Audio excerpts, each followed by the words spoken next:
this valuable time in Las Vegas on a Monday when it's such a nice day outside and you can be out doing all kinds of remarkable things. But we're glad you're here. We're glad you're interested in furthering your understanding of the strategies to improve small operator operations, make it more efficient and so forth, so that's all great. What I'd like to do now is turn it over to Lindsay Dyer and Lori Knoper of L&D Aviation Services to discuss scheduling software and tools for efficient operations. So please welcome Lindsay and Lori.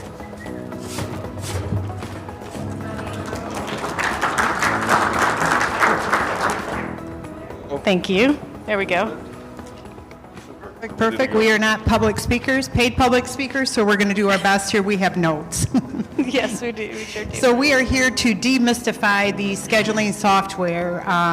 It can be very overwhelming, and we want to try to kind of peel the layers back and give you guys each some ideas and techniques that you can go to the software companies and explain to them what you need by prioritizing, and we're going to help you kind of figure out exactly what you may or may not need. So I'm going to introduce Lindsay Dyer.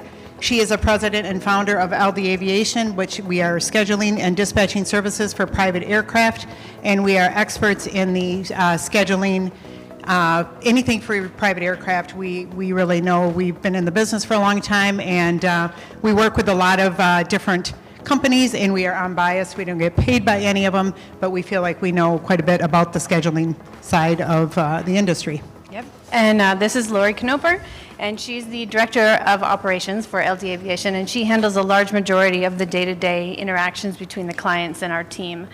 Our team in general, we work with multiple scheduling systems on a daily basis.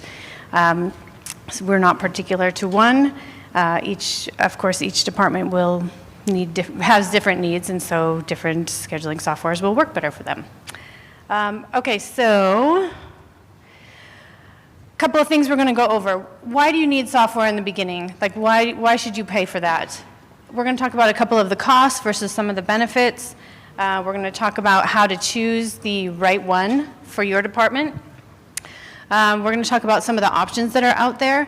And when flight departments come to us, oftentimes they say, I need every single thing that's out there on the market. Like, I need the software to do every single thing. I guarantee you don't need the software to do every single thing.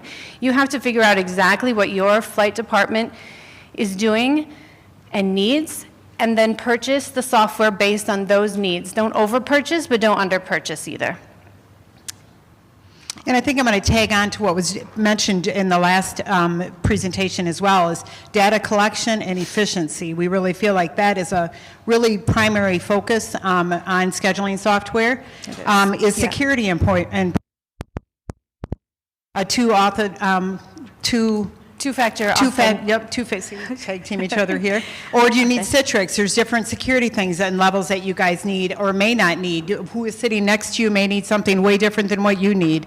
Simplicity, or do you need something really complex? It just matters exactly what your flight department needs. There are at least 20 out on the floor, and we have a kind of a really good guide at the end that we're going to hand out for an exchange of a business card to help you to understand how to get out on the floor, because we have not found a really easy way in the NBAA guide. There's not an easy way to narrow down the scheduling software system. So we did a lot of research and came up with a really good guide to kind of help you guys be able to tackle it on the floor this week and make the most for your time out on the floor. And then we're going to talk about some real-world examples. And I'm not sure if you guys have listened to the NBAA podcast on they have a flight plan podcast, and they had one in July. It was on challenges and rewards of small flight departments. And we really found it interesting because they said 80% of the flight departments, and I think those statistics were mentioned earlier too, have at least 2 aircraft or less. And a lot of the software companies out on the floor are legacy software companies who have been around for a long time and are geared towards a lot of larger flight departments. So we have kind of narrowed that down to kind of understand exactly what it is that you can look for. But the biggest challenge in small flight departments, they said, was resources, which we know is a big key, and then how to find good information is another thing. But we've done some extensive background on the software, and understand that there's a huge, you want to have a big ROI in your return to make sure that you can sell it up to your upper management and exactly what your flight department needs are. So today we're going to talk about the benefits of the software and how to upsell it to make sure that you're getting exactly what you want. Like Lindsay said, you don't want to over or under purchase. You want to make sure you're getting exactly what you need. You don't want to buy something too big and then only use a quarter of the program, which we have seen happen many, many times. Right, yep. We are basing our presentation on a couple of assumptions here. One is, like Lori said before, we are not paid by any of the software systems. We don't get kickbacks. We don't work for any of them. So this is just unbiased day-to-day use of these software systems. The other thing is we're expecting you to be part, or we believe you're part of a 1 to 2 aircraft operation, and that you do not have a scheduler or dispatcher on staff, although you may have an admin person helping you, but this person does not have a lot of aviation or maybe zero aviation background. And just for easy calculation, we're going to assume you make $100 an hour. So if the system costs $5,000 a year, you have to work at least 50 hours, have the system work for you 50 hours, and that would be about 4.2 hours per month. Easy. That's easy. That's a no-brainer to justify the cost of a scheduling. And again, we go back to data collection, efficiency. There's a lot of things that we're going to kind of dig into here as we talk more about this. Yeah, I really think that you're going to be able to easily get your money back by purchasing a software system. Another one of our assumptions is we do not believe that Excel and Outlook is an okay way to go for your scheduling system. Like we see a lot of it, and you can make it work, but it is not the most efficient way of doing it. Big room for error. Yeah, huge room for error on that. So.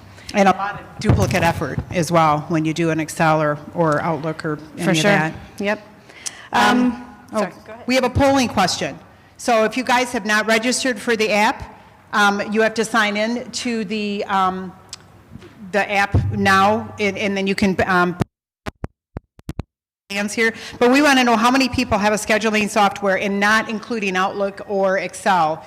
We want to know something that is geared towards aviation. If you guys can just do a raise of hands. So we have quite a few. Okay, how many are looking for this, and during this week are you looking to purchase software? Okay, great. So there are some people who are actually out there looking. Perfect. All right. Oh, wonderful. Okay. Oh, good. All right. That's very interesting. Okay, cool. Okay, has anybody read Tim Ferriss's book, The 4-Hour Workweek? Anybody? Paula has. Anybody else? Nobody else has read that? Shannon. Shannon has. Everybody wants 4 hours work week, right? Read the book. It's a really cool book. Now, I haven't actually figured out how to work only 4 hours a week. As soon as I do, I'll let you know. However, I did find some really cool things out of that book. And one is eliminating unnecessary tasks. All of us are going to have some type of an unnecessary task in what we do on a daily basis. We just do it because we've been doing it that way every time.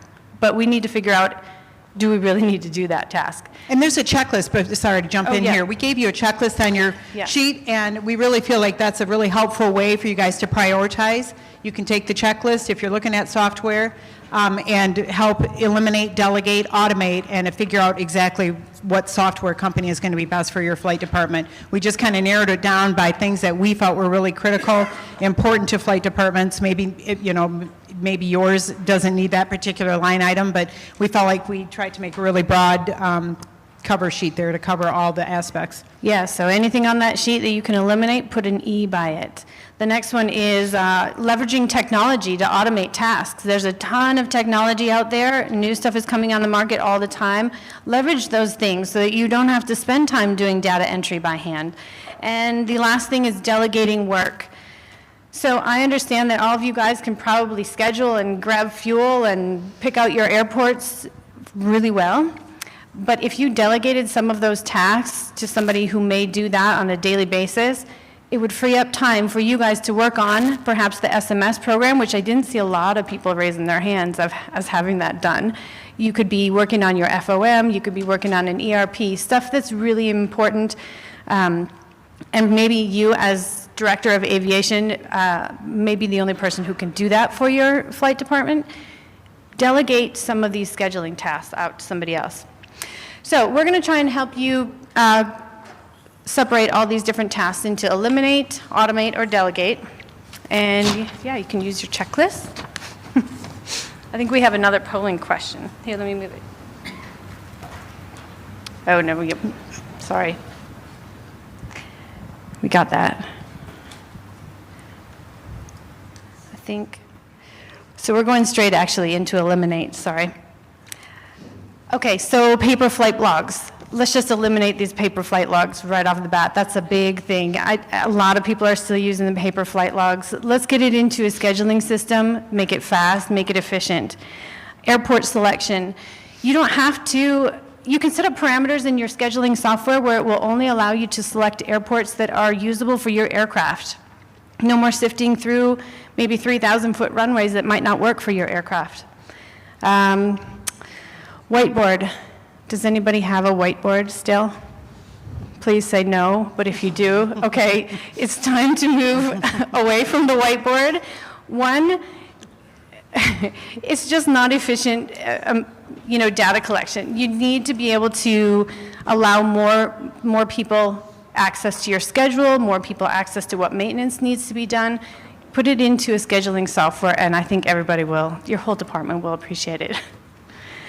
Paper itineraries. Save the trees. Let's not print out paperwork that we don't need to. And on top of it, as soon as you print out those itineraries, it's not even going to be correct anymore. So then you got to print it again. Reporting.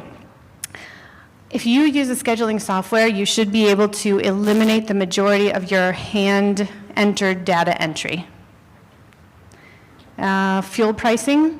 How many of you guys have sent 5 different emails to 5 different fuel vendors trying to get a quote for a location that you're going to, only to have to wait for those quotes to come back?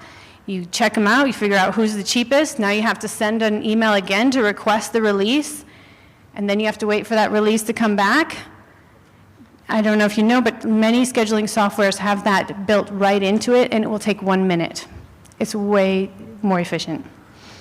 Also, there's anybody left an FBO without the invoice?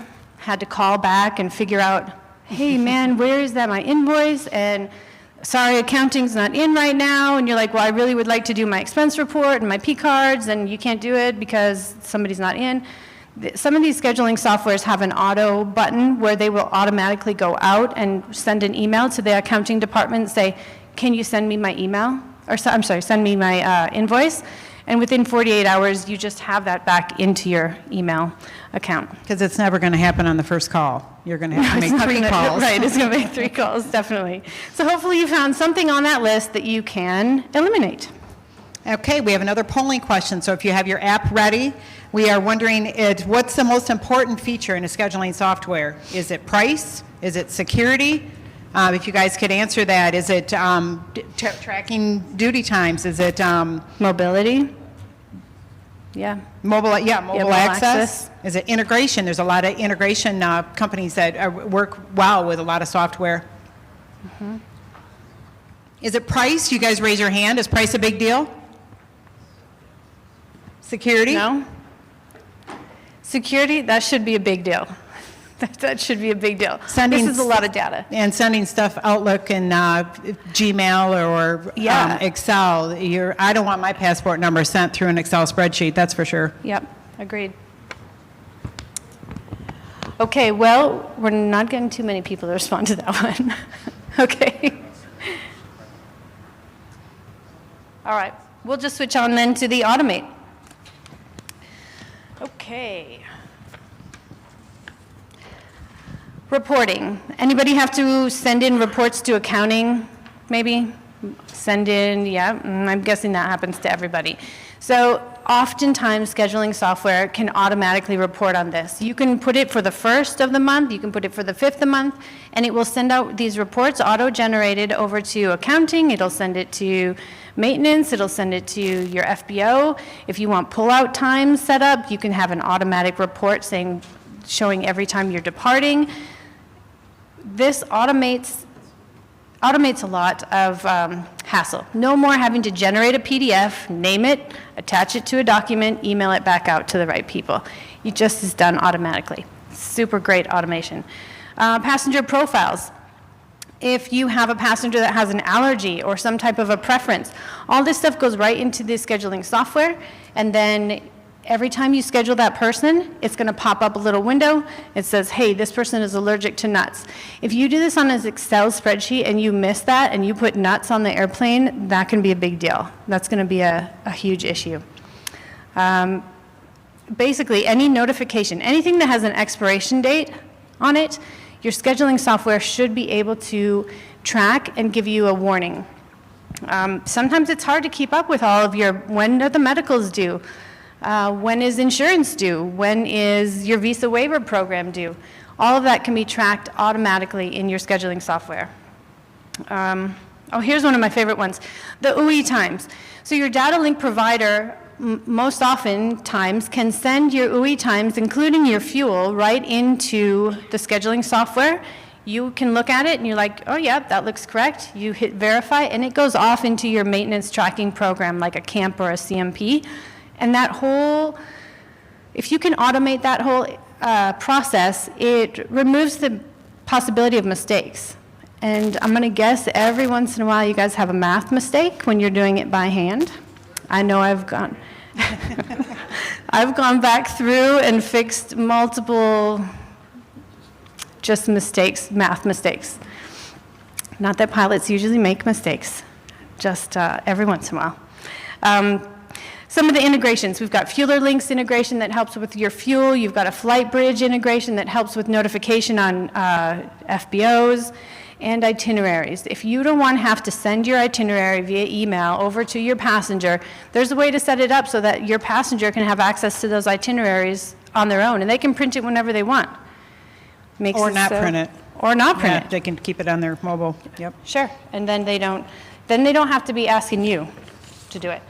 Because how many of you guys have gotten those emails on the weekends or even in the evenings, and you're like, I would really like to have today off and like spend time with my family, and you can't because you're getting somebody who's emailing you because they didn't do it during regular work hours.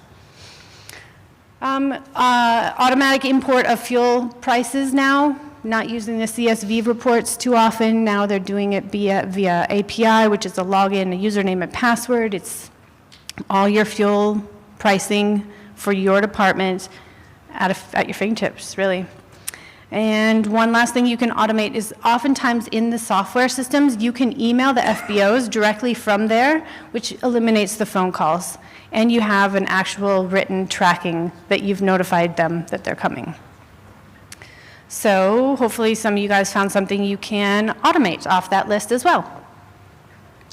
Now we're going to talk about delegate, and we really would love it if you guys would either pull in the answer. If you could delegate one task, what would it be? Would it be flight planning? Would it be reporting SIFL? Would it be interfacing with your EA and your crew, or fuel? I mean, one-stop shop for fuel, that's awesome when you have that option. Delegation is all part of it. You can't be a jack of all trades. Yep. Anybody have anything that they would like to, what would they like to delegate? Any project that they don't like doing on a daily basis? Calendar, okay, just the calendar in general. Notifying your crew members, notifying who's going to be flying, yep. Scheduling software can do that automatically with a push of a button. Anybody else have anything to offer? Delegate? Way over there. Expenses, Expenses? yeah, expense reporting, Receipt maybe. matching, yes. Yep. There are software systems out there that you can just take a picture with your iPad, and that expense goes right up into that trip. Now there's no more having to attach it to something, attach it to, I don't know, and It's reconciled, document. discrepancies Yeah. are figured out right at that time, and you move on. Yep. You can also track your fuel pricing that way. Anyway, we could go on and on. All right, so delegate. Let's see. Let's talk about some of the things we can delegate. One, this is something we kind of talked about earlier today. You can't be a jack of all trades, or you shouldn't be. It's not really realistic, and it's not very safe. You guys really should be, if you're flying the airplane, you really need to focus on flying the airplane and the pieces that go along with that. If you are maintenance, you really need to focus on maintenance. There are some software systems that have an actual request system, so I'm not sure how everybody does their requests, but oftentimes they come in via email. But there are some scheduling softwares out there that there's a website that the EAs will go in and say, I want to go here and here at this time, and then it comes straight into your scheduling software and then automatically uploads in there. So there's no more data entry, or way less data entry. How about training slots? Everybody's got to do training. You can track when those slots are due or when you actually have to go with your scheduling software, and then you could delegate that project to somebody else. That doesn't even have to be an aviation person. You just have to explain to them when you want to go and what the contact person's name and number is, and then let them go forward with it. Here's the big one. We talked about this earlier today as well. The day of trip transportation on-site notifications. So I think Dave spoke about it, but I'm sure we've all had that unfortunate sinking feeling that you arrive to your airport and there's no rental car, there's no limo, there's no transportation. You could have planned that entire trip so perfectly, and when you get there and your transportation for your passenger is not there, that passenger just thinks you messed up the whole thing. If you have somebody who's helping you with that on the ground, if you can delegate that project, have them call, make sure that transportation is on the ground before you arrive. It can just increase passenger satisfaction by tenfold, really. Active flight following, yeah, of course you can't do that if you're flying it, but it is important. Receipt matching, which we talked about earlier today as well. Also, if you're getting a little bit worried about, you're like, okay, well, how am I going to put all of the data that I have from previous years into this scheduling software? It's just a giant pain, and I don't want to do it. So delegate that out to somebody else. There's people who know these scheduling softwares really well. You can delegate to them the setup process, and then they can hand it over to you, and you can just manage the actual trips once they start coming in. And then I guess the final and biggest thing you could do is you can delegate the entire dispatch function. You can delegate it, you can hire a scheduler or dispatcher to do that, whether it's full-time or part-time. You can hire a company like LDA that does that on a daily basis. There are ways out there to delegate the entire scheduling and dispatch system, which could probably take a whole lot off of your plate and allow you to do other things, like I said, like the SMS or ERP. FOM or, yep. So again, we say we aren't paid, we aren't compensated for this, we are just giving you an unbiased, like David, I think, said earlier, it's overwhelming, and it's almost like a secret society, the scheduling software. It's really tough to get the information. We tried a couple different approaches on how we were going to present this today, and we had quite a bit of resistance. That nobody wants to be compared on the screen, and that was kind of our initial idea. We wanted to be able to give all buckets of what everybody does, but we couldn't get any reciprocation back on that. So we just want to make it really clear, we're very passionate about aviation. It's obvious, and software scheduling is our niche. We know, we've been in the industry a long time, and we know it inside and out. So we have come up with a sheet, and we are more than happy to exchange that for a business card at the end. And it lists there's about 25 of them. Not all of them are here. There's a couple European ones that are not here, but we put their booth number on here and the email contact information, just to give it an easy, stop shop for you guys to go. Yeah. You can take the sheet that we laid out, and you can bring that and prioritize exactly what you're looking for, and they will be more than happy to peel back the onion and figure out exactly what you need. Yeah, that was our kind of intent, is you guys can bring this sheet, fill it out, bring it over there to one of these, or to all of them, go visit them all, and see which one is actually going to fit the needs of your department. So, does anybody have any questions about? I do. Yep. We looked at software a couple years ago, and I couldn't get anybody I just wanted an electronic flight log that could go to the office. Okay. We paid money to 2 of them, and we actually got to get our money back because they couldn't do it. It was the most frustrating, so we still do a paper flight log because we can't get any of these people to just do a simple task of entering the data, and it goes to where we want it to go. Have you run across anybody, I mean, those are the little things as a small flight department that we have a unique, and then we go and talk to these companies that service big, and they go, well, we have this big thing, and we're like, no, I just want a small thing. And nobody does it. You're right, so that would be kind of overbuying. You don't want to overbuy Right, something, exactly. right? You want to Right. just buy that one piece. Yeah. So I guess in that section, I would say, how much do you want to spend on it? You need to figure out how much you want to spend on that electronic flight bag. And can you go out there and find something that does have it? Right. But then get a whole bunch of other things as well, because you're right, nobody, or I don't think anybody just has the electronic flight bag, but you could gain a whole bunch more capability for the same price if you were able to go out there, get that flight log, pay the same amount of money, and then use the scheduling piece of it too. Sure, okay, thanks. So yeah, I think you could do both. Or I think they're even interested in, and Robin from PFM is sitting in here too. I think they're interested in capturing that knowledge, and if that's something, that, you know, they're willing to, you know, voice your what you're looking for, and maybe that's something they can put on the radar for down the road. Yeah, just to kind of tag on to what you said, I was looking for that exact same thing, something for flight logging and expense reporting, ideally combined.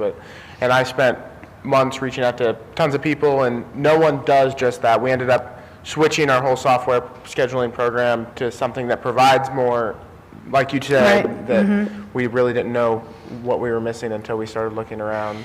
Well, and now are you able to use the more functionality? Like, are you putting it to good use? So we're literally in the process of switching. Our training date isn't until the beginning of Okay. next year. But I mean, just from seeing the efficiencies that we'll be able to gain from switching software, I mean, I can already see like our schedule. We're a little bit larger of an operator. We have 4 aircraft, primarily 135, and we have a dedicated aircraft dispatcher. So the switch is going to free her up substantially and just create efficiencies in the company. And the big thing is it's sales and operations side that is going to be huge for us. Sure, that's so. a big, with the quoting side Yeah, on that as yeah. well. Efficiency, yeah, that's It's important. like, yeah. I mean, I think that you can find all price levels of software systems, and so if you go, I really believe that even at the cheapest one at $5,000 a year, you're going to be able to use that software system and gain that money back. You're going to be able to gain it in time. One thing that we're seeing from a lot of charter companies and other things is they're running around with maybe 10 pilots 2 years ago, and now they have 8 or 7 or, you know, some number. And I know, Dave, you'd mentioned like the clay pigeons and things like that. If you can give the clay pigeons to somebody else, you know, the time management piece, I think, really ties into this really, really well. So that's something that I'm seeing, and maybe you guys have some suggestions on people where the pilots used to do everything, how can you manage what used to be a 10-pilot operation with 7 pilots? That might be something you've seen as well. Yeah, that's a really great thing, because that does happen often right now. If you could, if you could shove some of this work, like the scheduling work or the fuel negotiating work, off to somebody else, and the happier your pilots are, the longer they're going to stay. And we've got a lot of turnover in the industry right now, and it's because everybody's being called, especially small flight departments. They're being called on the weekends, they're being called in the evenings, and you guys want some time off.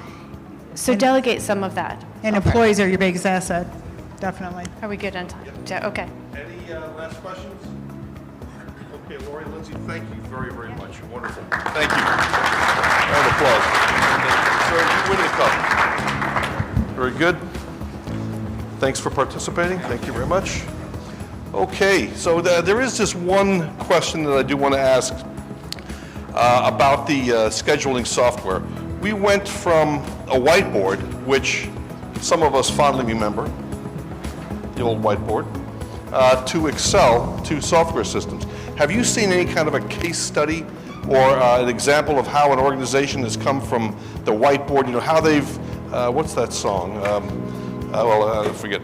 How they've gone from the whiteboard to Excel to now a software, how, you know, what's the pathway and how they migrate to that? Is that outlined somewhere? Do you have a case study? I mean, I've gone through it. I've been in flight departments, I've helped them get off of the whiteboard and go onto a scheduling software system. My philosophy is that, first of all, you're not going to get everybody on board right away. Some people are going to still want that whiteboard, right? But if you can just rip off that Band-Aid and say, this is what we're doing, people will learn. And these software systems, they're easy to learn, they're easy to use. Rip off the Band-Aid, just get rid of the whiteboard. Okay? Thank you, Lindsay. Thank you very much.